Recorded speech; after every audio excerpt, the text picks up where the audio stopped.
Hey, Stacie. Hello. So excited. We're both excited to be here. We're both women in marketing.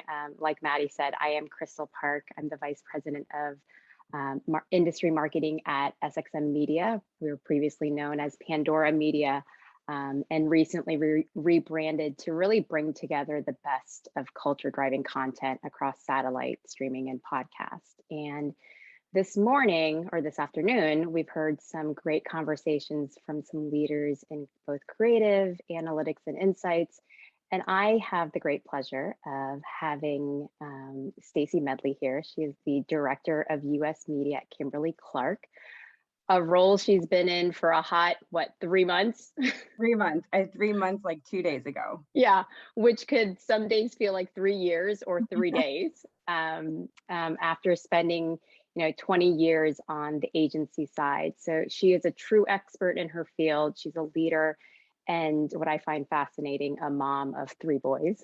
Yes. And so today we're really going to get into Stacie's background, dive into some meaty conversations around her personal decisions, professional decisions, some career milestones, and even uncomfortable situations she's been in, and that in total have really gotten her to where she is today. So again, Stacie, welcome. Would love for you to just introduce yourself and go into a little bit of your background before we get started. Sure, no problem. It's good to see you again. Thank you for that nice introduction. So I'm Stacie Medley. Recently, as Crystal said, joining Kimberly-Clark as the US Media Director. I spent 4 years at the University of Illinois, so a bit of a rival of the last couple of panelists that we just heard from. A bunch of Big Tens here. I have spent 21 years in the media industry, which I have found myself saying quite a bit, and I can't actually believe it's been that long at agencies. And this is my first client-side job, which is super exciting. So I feel like these 3 months have kind of went by in a bit of a blur. It's been a really great experience. I've enjoyed every moment of it, of learning the wonderful brands that Kimberly-Clark has that bring such a need to the communities and to the people who experience them. They're a great company to work for. I've loved all the time that I've spent at the different agencies that I've had a privilege of being a part of. And now I'm happy to be here speaking to all of you and being able to talk about the experiences that I've had agency side. So thank you for having me today. Yes, definitely. So clearly you've been in the industry for a while. You have experienced and seen firsthand the different phases of evolution, the many disruptions that our industry has gone through. In your tenure, what do you feel has been the most interesting phase of advertising? But more importantly, how have you reinvented yourself through all that change? It's funny, when I was thinking about this question, I think it would be easy to answer the last couple of years have probably been the most disruptive. But if I thought back on the time that I've been in this industry, I would have to say hands down, and it's totally going to date me, but digital media, the evolution of that has really, really changed what my job looks like and what I'm expected to bring to the table for my job. So when I think back to my first job out of college, I joined a media department at a full service agency. And my job was so simple. Like, I talked to some of the people that I used to work with, and we joke that some of the hardest decisions we had to make was, do I want to be in cable? Do I want to be in prime? And, maybe I'll add a little bit of print to my plans. And there were times where you would have to go and pull competitive, and you went to the room where everybody shared the computer and the programs were on that computer. And that's where you pulled the reports, and it had to run overnight. And if you made a mistake, you were like so upset the next morning, you might be in tears because you'd have to rerun it. And it could be disastrous. So the evolution of that is incredible. When I went to Mindshare in 2003, I had the privilege of starting to work with their first two digital employees within the media planning department, which today sounds kind of insane, but it's when this was sort of in its infancy and things were just starting. I was actually one of the first supervisors there that was allowed to have a laptop to be able to work in a kind of travel and remote sort of way. That was usually reserved for senior level employees, but I commuted. So I needed a laptop to be able to work kind of in a more fluid environment. And I think today we're really lucky that we have kind of the opportunities to have such digital and data opportunities to reach our consumers. I know sometimes it feels like a really complex and fragmented environment, but it has made our job so much more interesting and fascinating. We get to plan in very different ways. We're talking about agility and planning in sprints and looking at in-flight optimizations for sales on a weekly basis. They're things that we just didn't have before and that have made my job much different. I think when I think about reinvention, I'm definitely still a work in progress. And I hope I get to reinvent myself a few more times before my career is over. But I have to think about, the people around me and the skills that they've been able to help me develop. I've been really, really fortunate, and I'm thankful for that. I've had people who have pushed me to be better, who have invested in me to develop skills, and who have seen potential in me. But I think honestly, I did have to learn along the way, and I've had to be my own advocate at times to help develop my own career path and know what I wanted to do and where I wanted to go. And I had to figure some of that out along the way. I also had to realize that I didn't necessarily have to be the smartest person in the room, and that there were skills I was going to need to learn to be more marketable. And honestly, I'm not a digital native. You heard me kind of mention that this wasn't part of what I was taught or what I was trained in the beginning. And I had to ask to learn those skills, put myself in positions that would allow me to develop those skills and help me be a better media person in the marketplace and more marketable and more valuable in meetings that I wanted to be in. So I think my reinvention is probably not over. I'll keep doing those things because I think I want to keep growing and I want to learn, and that's where this marketplace is going. Definitely. I totally am right there with you. I started about 20 years ago myself, when like a class in, college was like the internet, right? Um, Obviously through this evolution on a more human side, how have you been able to stay grounded, both in your younger at your earlier times in your career, and even today? Was there a mentor or a book or even a podcast or a leader that you've really kind of leaned on to help you stay grounded throughout your career that you can talk about? Yeah, sure. I would have to say my family grounds me, and you mentioned that I have kids, and I can talk a little bit about that later, but really I have a good extended family. And I recognize we all kind of come from different backgrounds, but I have to acknowledge that the life that my husband and I are able to provide for my kids at this job that I've been privileged to have kind of is a gift for me and for my family and what I'm able to give my kids. But it's really different than what other generations of my family was able to give to my mom or my other extended family. My grandma actually didn't have the same opportunities. She didn't finish high school. She didn't go to college. She didn't have access to the same opportunities that I was given or the choices to pick her own career. I was one of the first in my family to go to a 4-year college. I was one of the first to have a corporate job. So I don't take any of the things that I have for granted. I had to work hard for it. And I feel privileged to be able to do that for my kids. And I try really hard to make them aware of like what the gifts are that they're given, and that it takes hard work to get there. But I am also a mom to 3 boys, and truthfully, they don't really care if I have a presentation to a president or to a CMO. They're very humbling experience when you open the door today and they're out there waiting and they remind you that they need to eat or they have homework, and then you have to switch gears. So it's really easy to stay grounded when those are your responsibilities outside of a big presentation or a meeting and the work that you need to do. And I think if the last 2 years have taught me anything, probably like most people, I realize that my biggest job is the one that I have to do here at home. Definitely. And you clearly are a mentor, both at home, and as well as in your current role and in your past role on the agency side.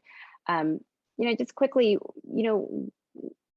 what type of advice would you give to any young female, kind of young, aspirational student really coming up into the marketing, advertising industry? Like what would you give Stacie advice from when she was graduating, from college? What would you tell her today?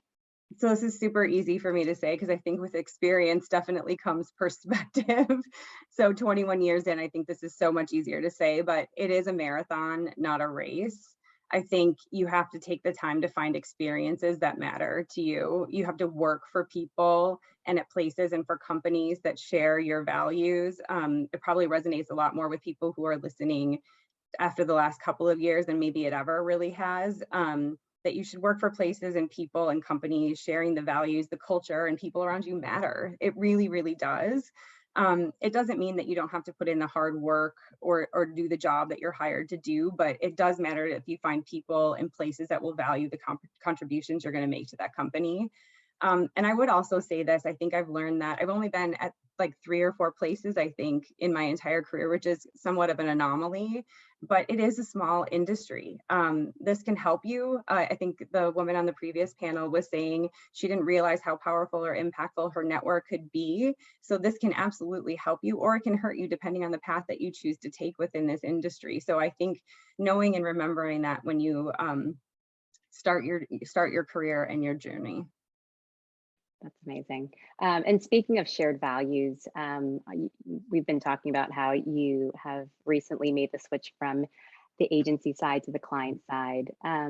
Tell us about some of the visionary leaders at Kimberly-Clark that really helped you make that leap, make that decision, and how are they part of the decisioning process, and what type of inspiration came from them to really cement you coming over to Casey?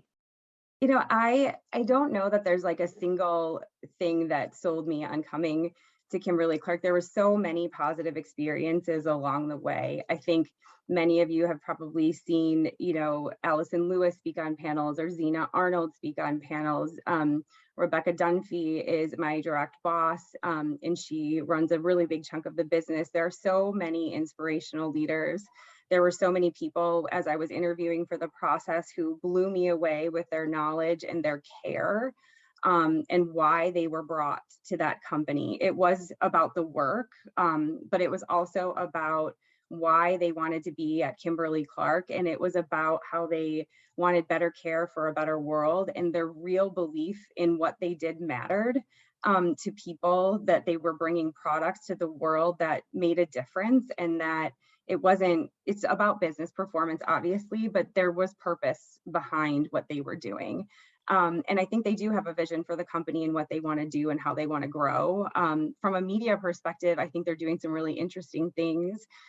There is a transformation happening within the company. There's a modernization of what they're trying to do. And there's some freedom in the role that they brought me in to do to help shape some of that, which was really exciting for me, the ability to be creative and to help make something and be a part of that. That was really what drew me to the role and what excited me about it. And I didn't mention this in my intro, but I'd actually worked on Kimberly-Clark 2 times in my career, once as a media planner as I was starting out in the industry, and once as a lead of their US business before I left Mindshare. So the opportunity to sort of come home, if you will, and be able to work on it in a different capacity felt like an amazing opportunity to try my hand at client side. Yeah, and I think it's a really important thing to point out that like early on in your career, you may be driven by like money or brand Mhm. name or location, but as you grow and you learn, you really realize how important it is to find a company and an employer that really aligns with like your own values. Whatever stage of life that you're in, and the importance of how yes, the work is important, but also the people that you work for and with equally as important. And really, for me, definitely has driven a lot of my decisions of like who's going to inspire me, who's going to really motivate me to to continue the day to day, because we don't know what happens. A pandemic might happen, and we'll still need to show up, right? Yes, absolutely, 100%. Absolutely. It's funny you mentioned that. As I was going through this interview process, there are 2 other people that work with me on this team. And I found out that one of the people interviewing for the jobs was somebody I had worked with in the past, and we didn't know we were both interviewing for the job. And it made me that much more excited for the position, to be able to work with somebody that I knew I worked well with, who had a shared vision, who I could go to work with every day. Like, that made the decision that much easier to, take another risk in my career and move into a new job virtually in a pandemic. and change my path once again. Right, definitely.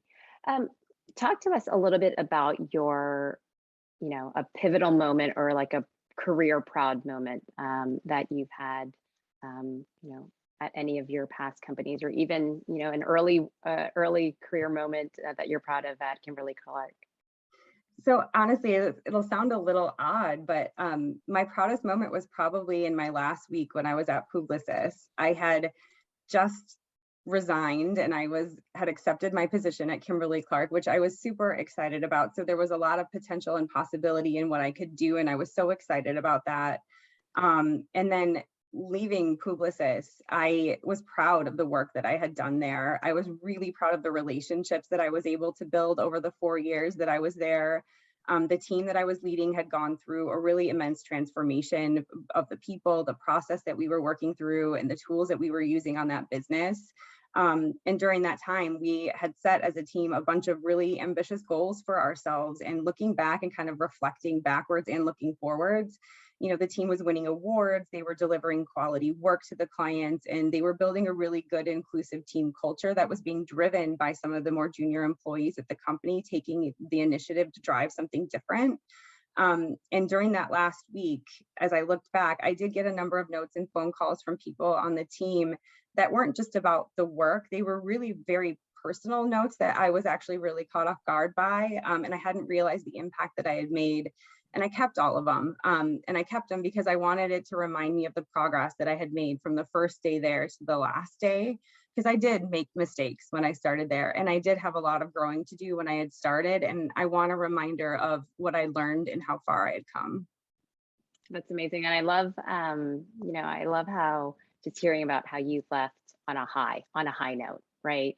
I think sometimes, we get so entrenched in our jobs, in our day to day, and we sometimes miss the next opportunity. And to be able to have that strength and that motivation to really leave on a high note, I think is an amazing thing that we should all be proud of. So switching gears a little bit,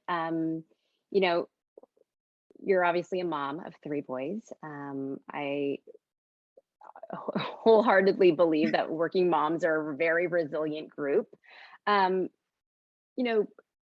pandemic, remote working, homeschooling, all of this stuff obviously has put a lot more not responsibility, but not burden either, wrong words. We've all had to do that double shift at both home and work, right? So talk to us a little bit how you and your husband and your family have kind of worked through these changes of like life as you're leading, big teams on your professional side. I had to get really good at asking for help. My husband does help me. He stays home. I'm really lucky. My mom is very close. She also helps us, but honestly, my husband during the thick of it was a lifesaver. He helped a lot with the boys, but I felt like overnight, I had 3 boys at home, and I went from traveling to all of a sudden being everywhere.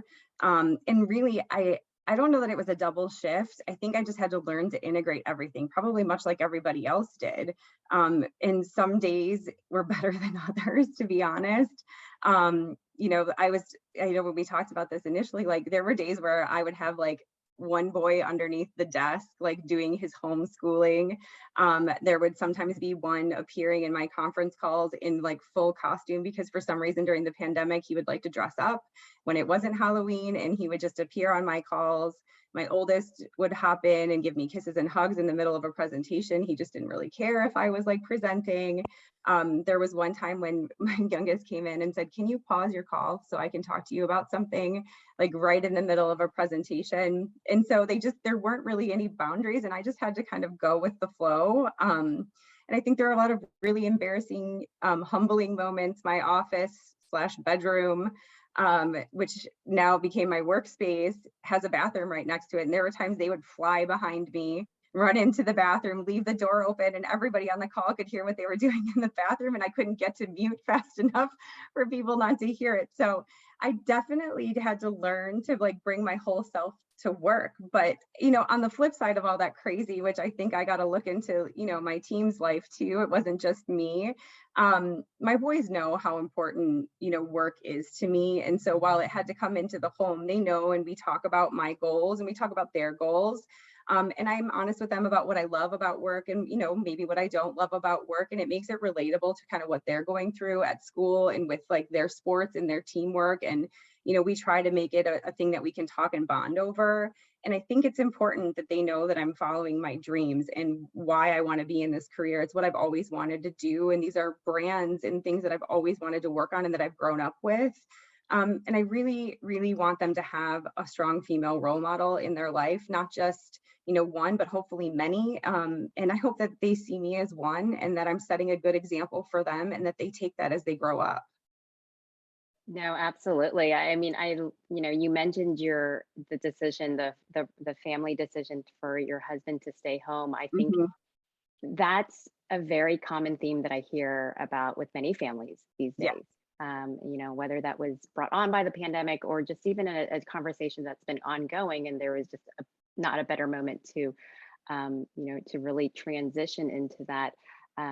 It's definitely more common and more Mhm. accepted, I would say, right? Yeah. I love, I personally do love the fact that our kids get to see actually what we do, right? And Yeah.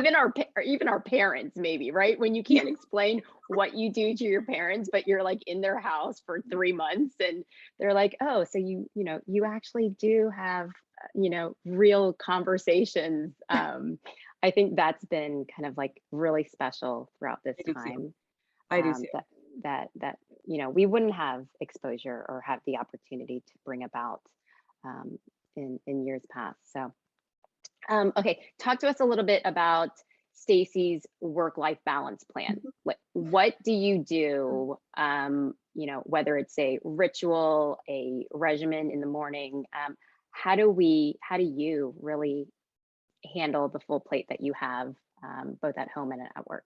Yeah, I mean, look, I probably would be the last to say I have it figured out, and I probably still work way too much, but I do make sure I carve out time in the morning. I have a ritual of going to the gym in the morning before everybody gets up so that it's time for me and I don't feel guilty, about stealing time for them. But I'll be honest, because I know there's probably working moms and working dads on the call or people who are really trying to figure it out. Most days I feel like I'm dropping every ball I have in the air. And I feel like I'm not good at any of the things that I'm doing. But, there are times where I'm trying to figure it out. I mean, the other night there was in the middle of a mix of work and school and different schedules and, sporting activities and 3 kids trying to go places and, coordinating between my husband, myself, and my mom. We forgot that one of the kids didn't eat dinner and it was 9 o'clock and he was like, I didn't eat. And I was like, oh no, that's terrible.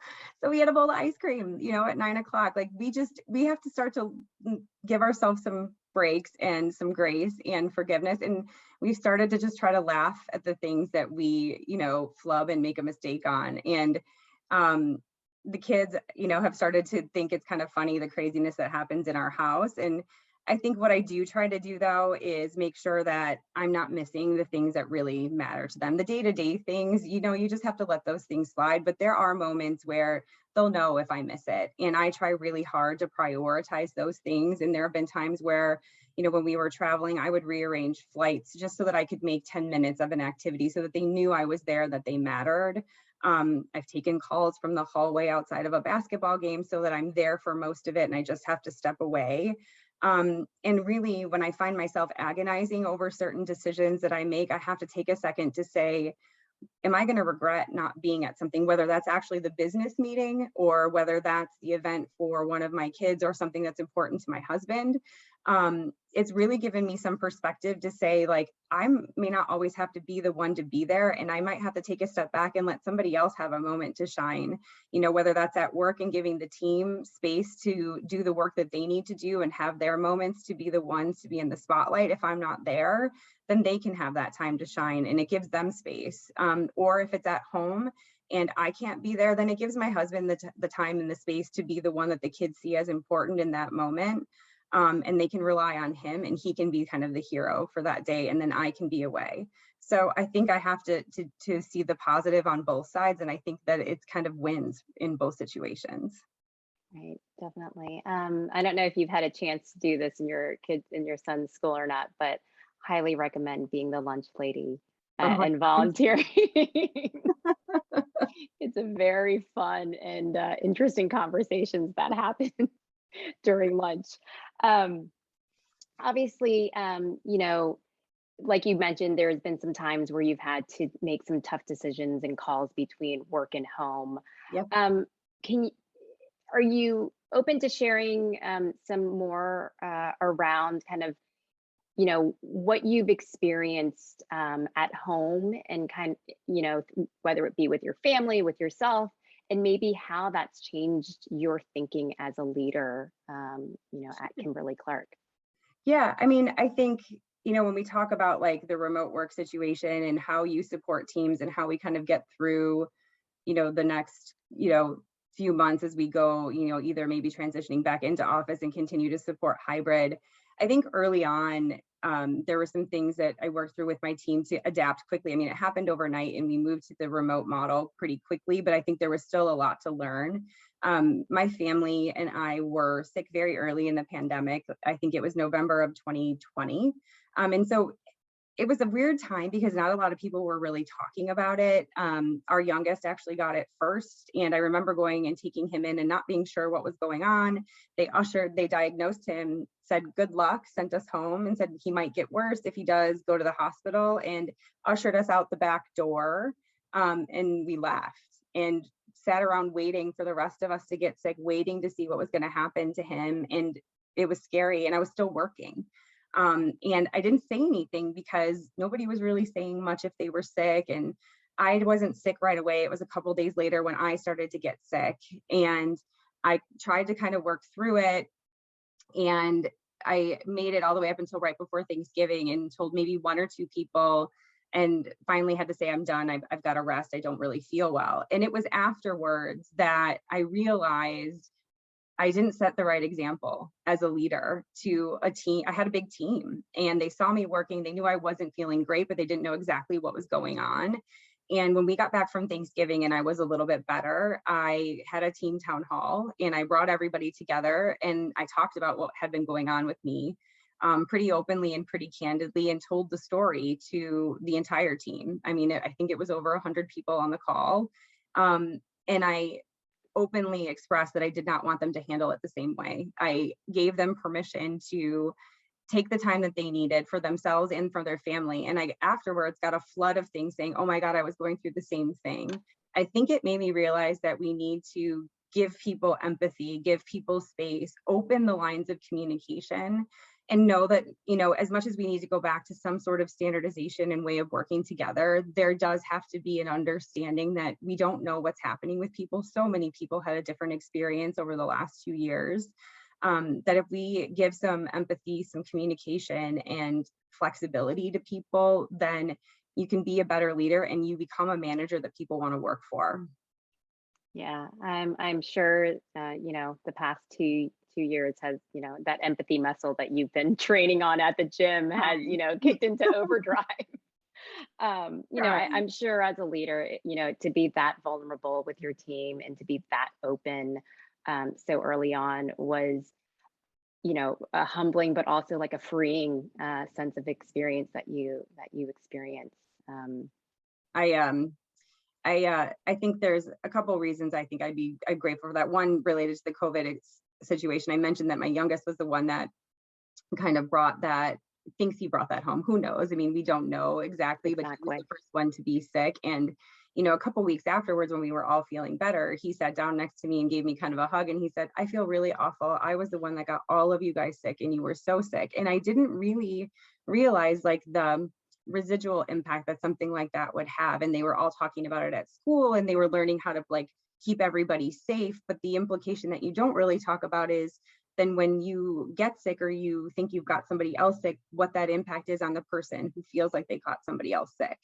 And so we had to deal with a little bit of that with him and try to alleviate some of that concern or that guilt that he was feeling. But I think, this topic of mental wellness is something that's really near and dear to my heart. And before I came on to this panel today, I asked my middle son if I could talk about this openly on the panel. But I have, a child who struggles with mental wellness. He has depression, he has ADHD, and he has some severe anxiety that he deals with. And we noticed some behavioral challenges with him early on, and he's been talking to somebody, and he now actually takes medicine, but there are good days and bad days. Somebody actually, I read an article, related it to trying to understand what he's going through, related it to a giant 2-liter bottle of pop that's shaken up all day long, all day long, all day long. And he's so good that at some point it just explodes and all of that emotion comes out. And usually it comes out at home because it's such a safe place for them. They know that you will love them unconditionally, but they're hiding it from everybody else because they don't know how that will be received by people they don't know. And so I tried to think about that, like at work and with the people I'm leading and the team members that I'm interacting with, especially after the last couple of years and the things that people have experienced. Many people lost a family member, and many people dealt with a lot of, things over the summer with the social unrest that I can't understand and that are deeply personal and impacted people in a way that I will never know or can't relate to. And I feel like I needed to take a step back and allow them to express or take time for themselves to deal with that in a way that they felt was appropriate. And I think the fact that we are now more openly talking about that, one, personally, it made me feel good because it normalized something that I feel like my son was dealing with quietly, and now he feels a bit more comfortable talking about. And I feel like in our industry now, people are more openly talking about it and allowing for accommodations that I think people have needed for a really long time. Absolutely. I mean, I thank you for sharing that personal story with us in the BI community. I think I mentioned to you that I have a young 2-year-old son. I had a baby right before the pandemic, and as of 6 months ago, I was thinking to myself, I think I'm experiencing delayed postpartum, and that's not something that I would share with colleagues, not even with friends. And the fact that I'm able to, say those words out loud is very reassuring, that I know that I have, both a support network at home and at work that gives me the grace and the space to kind of process and work through that. So okay, so we're almost up on time. There's so much great conversation to have. When you and I first met, I was like, oh yeah, this is going to be fun. So switching gears again a little bit, I want to talk to you about, diversity, DE&I, women's empowerment is a big a conversation and an ongoing area where the industry is getting better at, right? So in your past roles, or even at Kimberly-Clark today, how are you, Stacie, as a leader, really driving, diversity in thought with your direct teams, or even with, cross-functional teams? Can you talk a little bit more about your experience and kind of like where you're leaning in there? Yeah, I mean, I think much like all of us who have been speaking today, we're all super passionate about this area. And I think, having the privilege of being somebody in a senior position gives you a voice to be able to try to impact change. I think one of the things that I've learned along the way is that being a leader, I have to be a bit sensitive about it. In certain situations, I'm not the expert. I can't even speak as an expert. And so I need to know that and learn that. But I also think as a leader, it's knowing when to listen and when to do. There was a really great initiative in my last position that was started by junior employees who wanted to make a difference. The company itself was doing some really big things and trying to make some strides to make a difference. But I think the team felt a sense of urgency and wanted to see faster, quicker changes. And they felt like they could do that within our team because we were able to just do some things that we wanted to do. And so a bunch of junior level employees decided they were going to form a cultural aptitude team. And they had a little charter, they had an agenda, they had an idea, and all they needed from me and a few other leaders was somebody to help remove barriers, find them forums to share their idea, get people excited about it so that they would join and participate, and elevate and give them a platform for the way that they were thinking and give them support. So for me, I think one of the things that I can do and what I think others can do is, find those areas of support, help other voices and bring them up. We're in a position to be able to do that now where maybe we weren't before, and knowing that we have the power and the ability to do that. But it doesn't mean that we always have to be the doers. I think we can also be the enablers, and we can also be the ones that listen to help others find their voice. Absolutely. And I think, part of that as a leader is taking that step back, right? And Yeah. really empowering, more junior folks to step up into really for them to figure out what their leadership skills are, right? Like, Yeah. because without that opportunity, without a leader really providing them that runway, like how do you get to test and really experience, where your leadership strengths are, Yeah. and where you need to develop. Yeah, and there were so many smart and talented individuals within that group who taught me things. They just needed somebody to give them, a platform and a place and a voice within the company. Absolutely. So just to kind of close things out, I would love to know and hear from you, Stacie. What's like your theme for 2022? What's your theme song? Like whatever, what is your, it's not the resolution, but like what are you excited about for the new year? I don't know that I have a theme song or like a drum beat, but I think for the first time in a really long time, I'm feeling very optimistic and hopeful about what's to come in 2022. And I think that's what I want to carry forward into the new year. I'm excited to be closing the book on 2020 and 2021, but I'm feeling really energized and hopeful about next year. Absolutely. Same here. Same here. So we're right up on time. If there are any questions, please throw them into the chat. So let me give a few minutes or a few seconds for that. While we're waiting, Stacie, can I ask you what are you binge watching? What are some of the podcasts that you're listening to, or some new artists that you're into lately? Oh, I think did a question just come in? What am I listening to? What are you listening to while you work out? Oh my gosh, it's so not exciting. I go to group workout classes, so it's sort of like a CrossFit mix of things, and they have music playing, and it's somewhat awful. It's like a mix of like 80s metal music to try to motivate you and inspire you to work out. So most of the time I tune it out and chat with my workout buddies.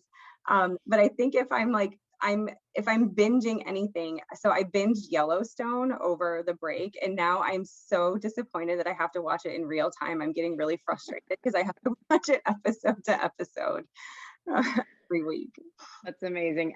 So props to you for keeping up your workout regimen throughout the pandemic and with a full family at home, and everything that's on your plate at work. So thank you again, Stacie, so much. I had a great time getting to know you and having this conversation, and thank you to the Brand Innovators community.